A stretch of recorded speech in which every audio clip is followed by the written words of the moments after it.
Bom dia a todos, ouvintes do canal do Marcelo Rondon. Hoje estou aqui em Belém do Pará e tive a oportunidade de encontrar o meu amigo Dr. Gerson Pérez, que eu afirmo, sem dúvida nenhuma, ser o político mais antigo do Brasil, que mais mandatos exerceu e que tem a experiência de ter vivido 3 períodos políticos distintos na história do nosso país, que foi o período pré-64, aonde existiam mais íntegras lideranças conservadoras e católicas, o período propriamente dito de 64, onde tivemos um governo militar de ordem mais tecnocrata e pragmática, e em seguida da história recente o que chamam de Nova República, e agora podemos até chamar de um 4º período, que é a era Bolsonaro. Então eu pergunto ao senhor, Dr. Gerson, com essa vasta experiência de vida e experiência política, o que o senhor pode relatar para a gente nesse período histórico, as forças que atuaram e que vem atuando, e quais as perspectivas agora para o nosso futuro? Olha,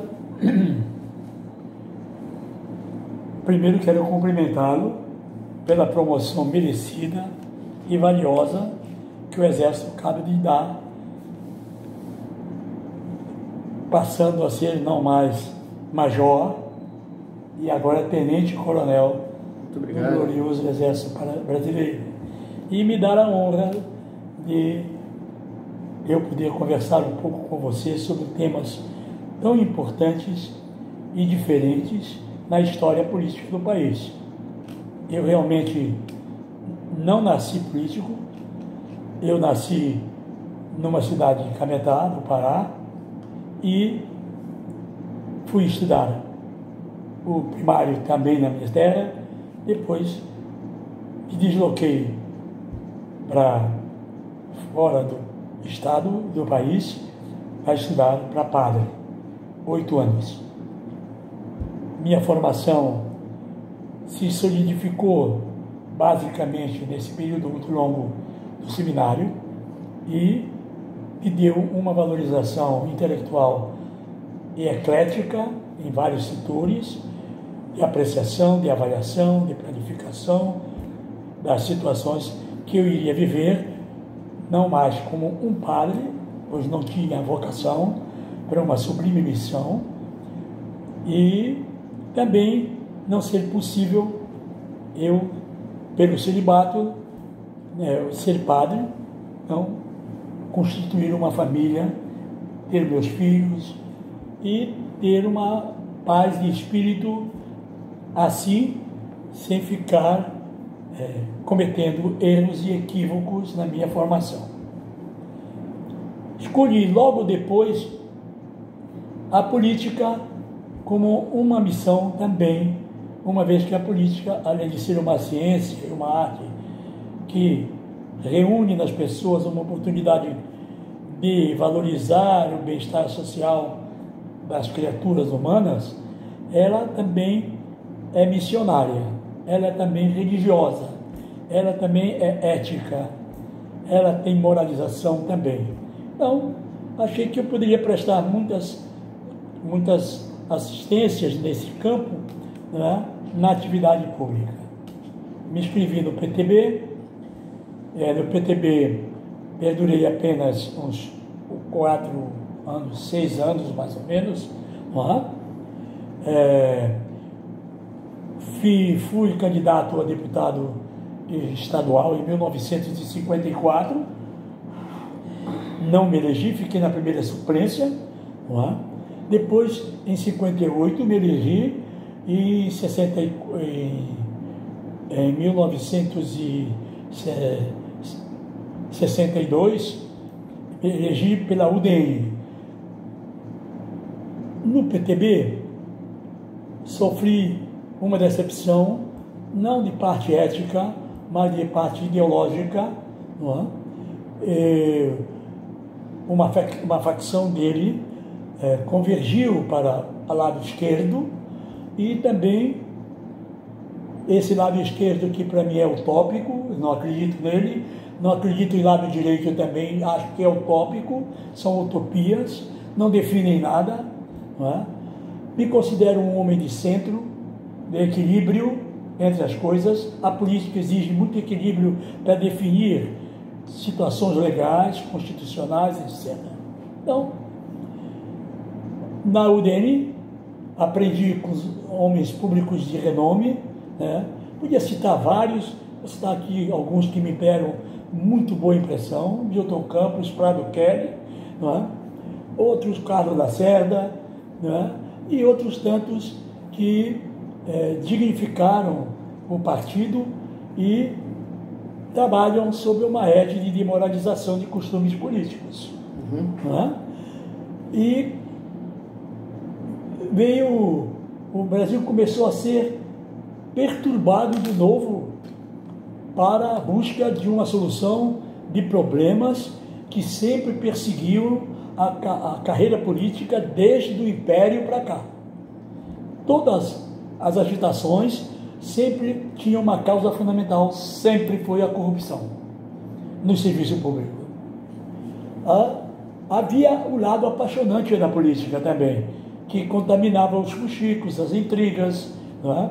Eu tenho até uma frase muito extensa, mas vou simplificá-la, que na política nós temos o ufanismo, temos as vitórias, temos as agruras, as amarguras, os sofrimentos, temos o bem-estar, não é? Enfim, ela varia pelas situações emotivas e debatedoras que ela influencia nos problemas e na carreira. Então, olhando esse lado, eu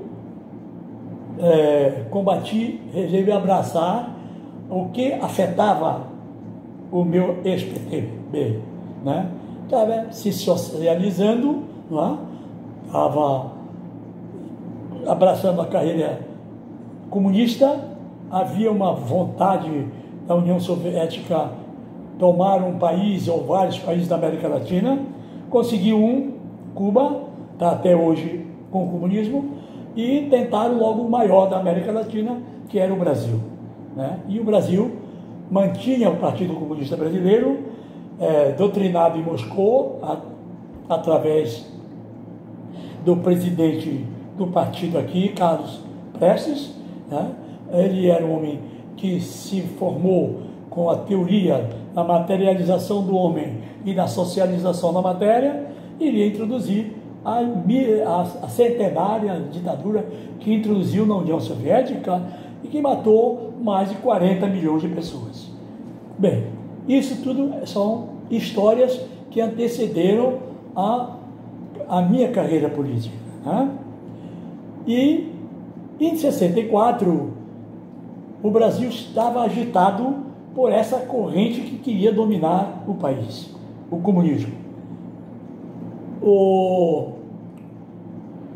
A religião católica, a evangélica, homens e mulheres, resolveram fazer grandes passeatas pelas ruas, das capitais, do interior, nos municípios, né? O povo e as mulheres pedindo, inclusive ao próprio exército, que se aproximasse deles e delas, não é? E nós, na parte do legislativo, combatíamos em primeira linha o comunismo como uma bandeira de nós não deixarmos que a liberdade fosse desaparecida.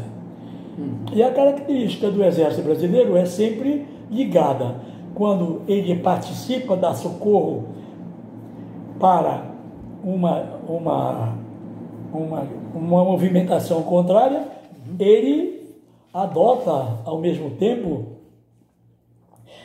se perdurar a ditadura, ele mesmo movimenta um processo para reabilitar a democracia. Vamos dar um exemplo da ditadura do presidente Vargas, né? Ela nasceu também depois de muita agitação, de muita corrupção antecipada, não é? E Getúlio Vargas, que fez uma revolução bonita também, legou a legislação trabalhista dos trabalhadores até hoje vigente, né? Agora aperfeiçoada. O presidente Getúlio Vargas ficou sendo ditador e durou até 1964. 20 e tantos anos a ditadura permaneceu, com uma constituição chamada polaca. Né? Uhum. Tinha uma constituição ditatorial. Como era essa gerência do Getúlio Vargas tinha pontos positivos, ela demorou um pouco mais. Se restabeleceu muitas coisas boas nesse período, mas cansou. A liberdade era muito mais importante do que uma ditadura mais prolongada. E o próprio exército brasileiro, através dos Marechal Castelo Branco, o presidente Eurico Gaspar Dutra, etc., os generais e os militares resolveram depor o Getúlio Vargas, mandaram lá para o Rio Grande do Sul, na cidade dele. Como ele fez um bom governo, não é? E a reconstitucionalização foi feita, talvez, na escolha dos candidatos, né? Ele voltou a ser governador democrático. Né? Uhum. Ele voltou a governar o Brasil. E depois, a perseguição contra ele, pela ditadura que fez, naturalmente, pela essa mesma coisa que eu até comparo muito hoje com o Bolsonaro, embora o Bolsonaro não tenha ocupado o cargo, né? A imprensa começou a levar o Getúlio Vargas para o suicídio, com processos pouco louváveis, né? Mas tirou pelo suicídio o Getúlio Vargas e houve uma revolução pacífica, democrática, né? E logo em seguida uma eleição legislativa com votação secreta e em busca da liberdade definitiva. Isso na entrada do governo militar. Agora uma coisa assim, um detalhe, logo no início do governo militar, sim, no discurso de posse do presidente Castelo Branco, ele afirmou que a direita reacionária não seria a resposta para combater o comunismo. Quais foram as medidas que aconteceram, que acabaram por desarticular isso que ele chama de direita reacionária, que seriam as lideranças católicas, seriam os políticos como Carlos Lacerda, né? Que depois, no futuro próximo, na abertura política, na nova república, causaram o efeito de que somente a esquerda estava organizada politicamente a partir de 85. Por que o senhor acha que aconteceu isso? Sendo que eles entraram justamente para combater o comunismo. Veja bem, eu tenho uma opinião própria sobre esta matéria, porque foi a parte que eu convivi vendo, ouvindo, participando. Não é? Então eu só posso falar da parte que eu participei. Não é? Nós, da UDN, fomos um partido acolhido pelo Exército também. Não é? E quando espocou a Revolução, os militares desciam de Belo Horizonte para o centro político brasileiro, né? E as tropas do Sul, todas já organizadas para implantar o sistema governamental militar. O que me surpreendeu nisso tudo e me deixou tranquilo, quero dizer isso a você, e me defendi muito no Congresso com esta verdade, foi eu ter ouvido numa reunião que eu estava presente aqui.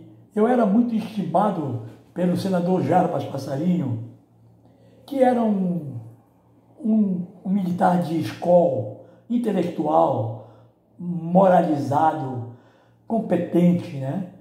E por isso mesmo foi escolhido o primeiro governador militar no estado do Pará. Eu vi, ele me levava para essas coisas, né? Eu vi o Marechal Castelo Branco dizer mais ou menos isso.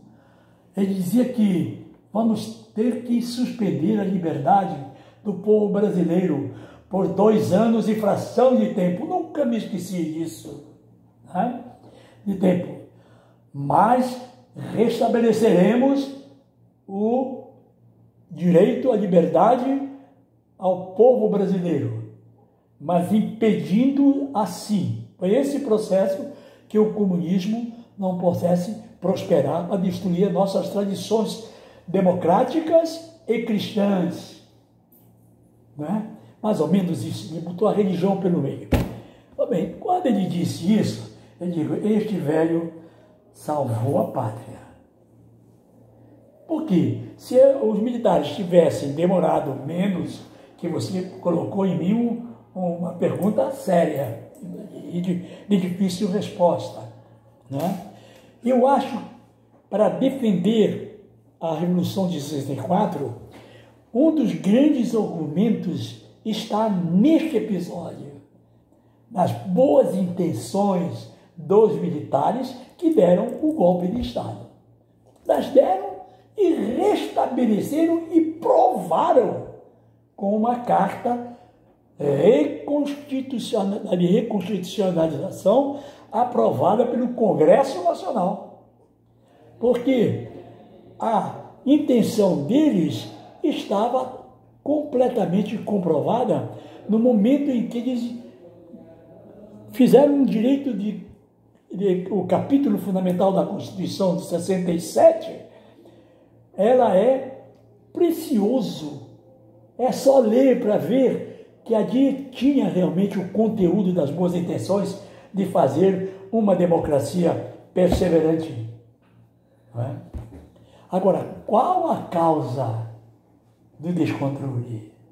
A causa do descontrole, eu vou dar a minha opinião pessoal. O Brasil, como até hoje que nós estamos vivendo, ele se contaminou gradativamente com as facilidades de corrupções mais nocivas, também lentamente, de tempos em tempos, aos órgãos administrativos do poder público. Não é? A população foi mudando nessa sintonia e o dinheiro, ele seduz, ele corrompe, ele atrai, não é? E se essa turma pensava assim, que fez o prolongamento da ditadura, não é? Foi feita também com apadrinhamento de um grupo de militares jovens, né? Eles prolongaram indevidamente pelos atos, os atos institucionais, né? E aí o próprio Jarbas Passarinho, para ficar solidário com o governo, né? Ele mandou as favas, o problema das dificuldades ou coisa parecida, mas estava preocupado que também por trás estivesse um movimento de retorno para introduzir o comunismo através de rebeliões externas e alimentados pela própria imprensa, não é? Como a revolta dos sargentos, a política de João Goulart, o avanço do socialismo do Brizola. Isso tudo ficou jurando em torno desse procedimento. Não é? Veio o AI-9, o AI-5, etc., e anulou uma Constituição das boas intenções sólidas, que o Exército Brasileiro não ficou mais estragado por causa disso. O Exército Brasileiro tem, nós fizemos. Não vou dizer, fomos traídos, não. Não queríamos que retornasse a causa que determinou a primeira causa, que foi o golpe de Estado. foi um subgolpe de Estado, não é? Eu, quando disse isso na faculdade, eu ganhei muita palma. Eu estou dizendo isso a vocês, como estudantes, para vocês se apaixonarem. O Exército cumpriu a sua obrigação. E depois que ele mesmo se estragou, dando a cancha para uma imprensa contaminada pela corrupção. Né? Aí vem notícias. Né? A turma gostou de ganhar dinheiro fácil. Então, os socialistas fanáticos, apadrinhado por comunistas como Lula era régio, ele era ligado ao comunismo. E os Dirceu, os genuínos, essa turma toda, né, estava preparada para dar uma continuidade futura que estamos vendo agora.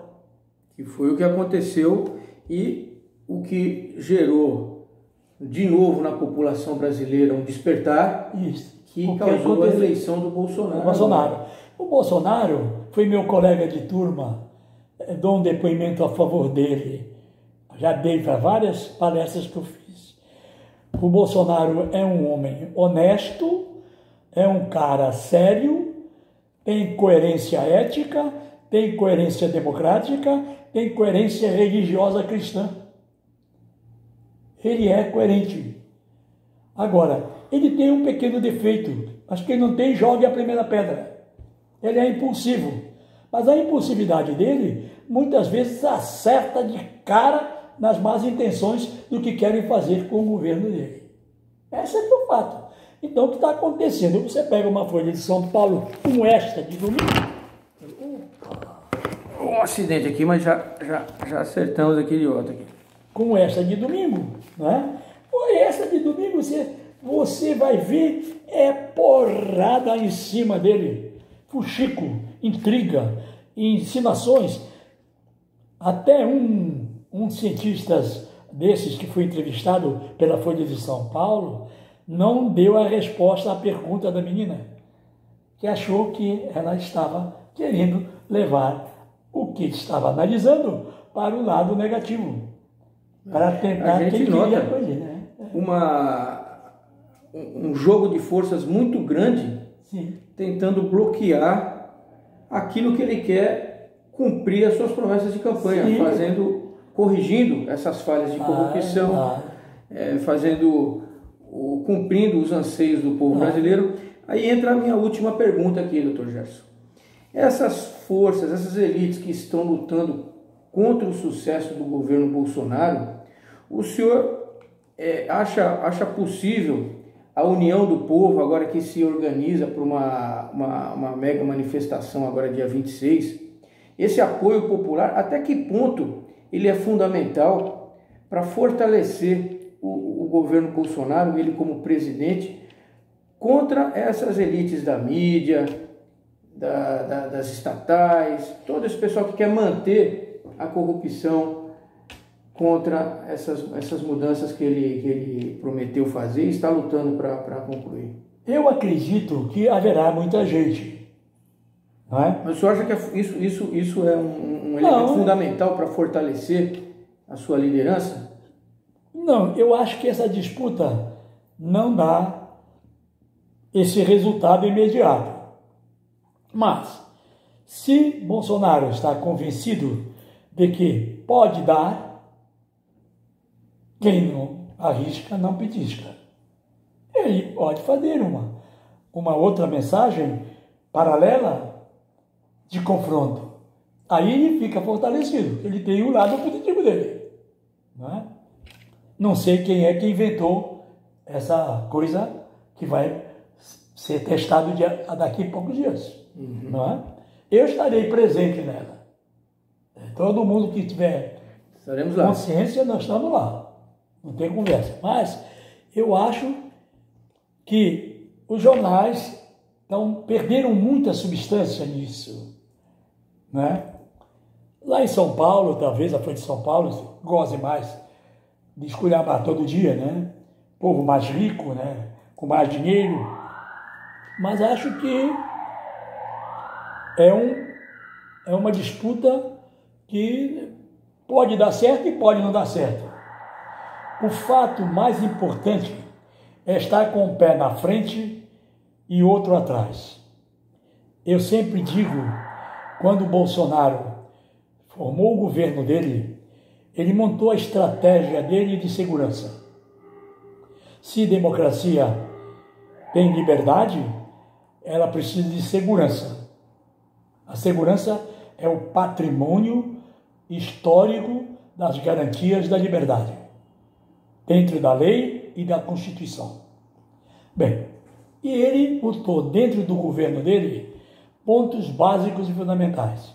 A primeira promessa dele é de que ele iria governar, mas não transformando totalmente o poder político com a participação política dentro dos órgãos administrativos, para descaracterizar ao mais breve possível a corrupção existente lá dentro, sair de fora, botar para fora.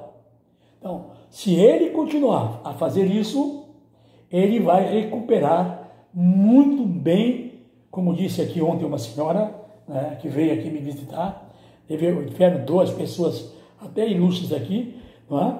Disseram, ora, a senhora disse assim, eu conheço bem política e acho que não é um jornal desses que vai me convencer de que este rapaz esteja errado. Ele está certo.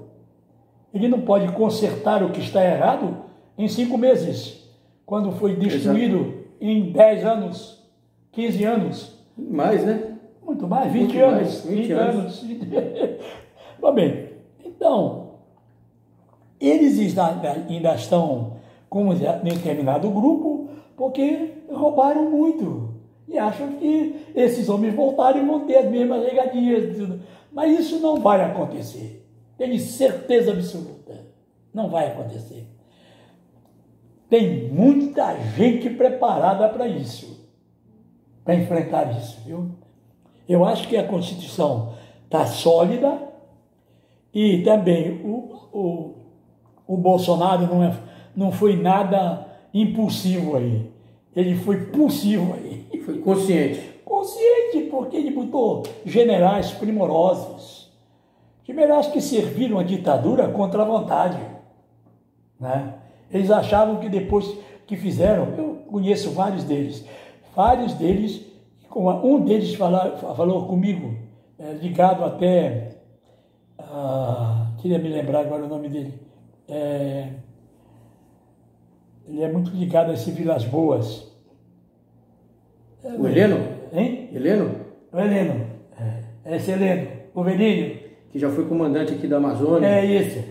Este aqui que viveu conosco, este aqui é um democrata. Não tem conversa de veste farda. Visto farda para defender a minha Constituição.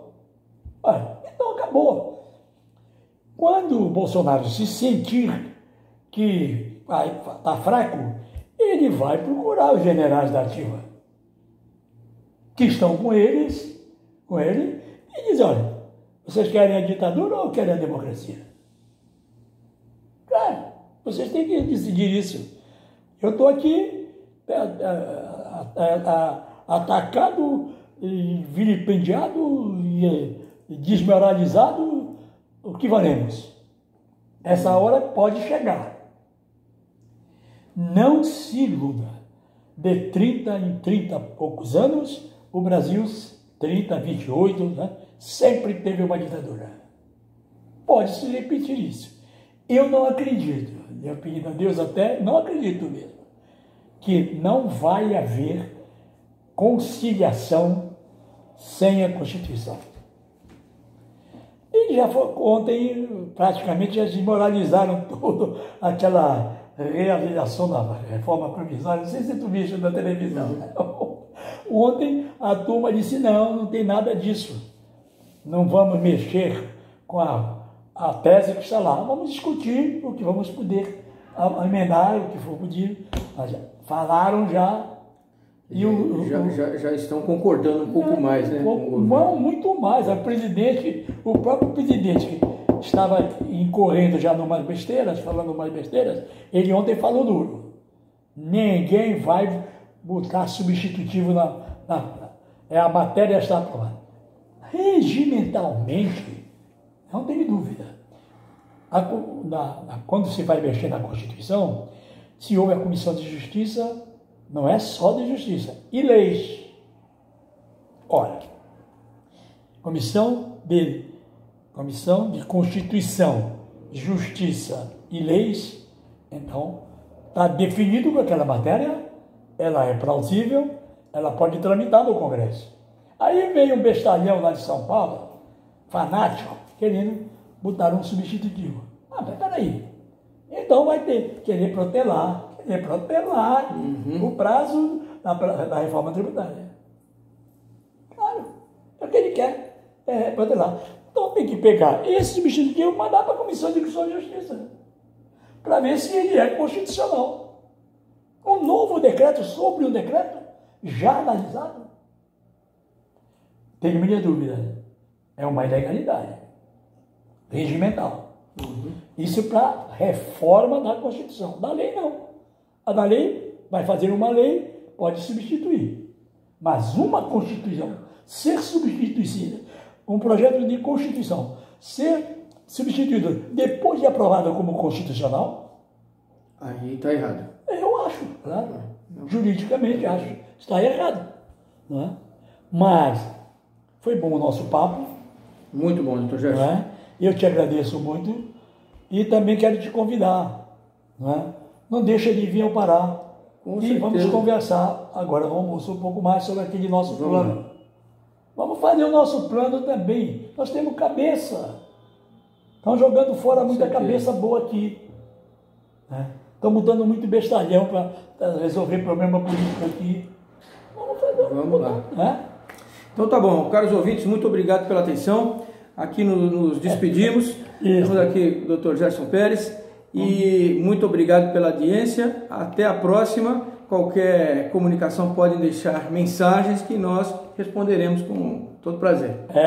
Um abraço a todos. Um abraço. Até lá. Até lá.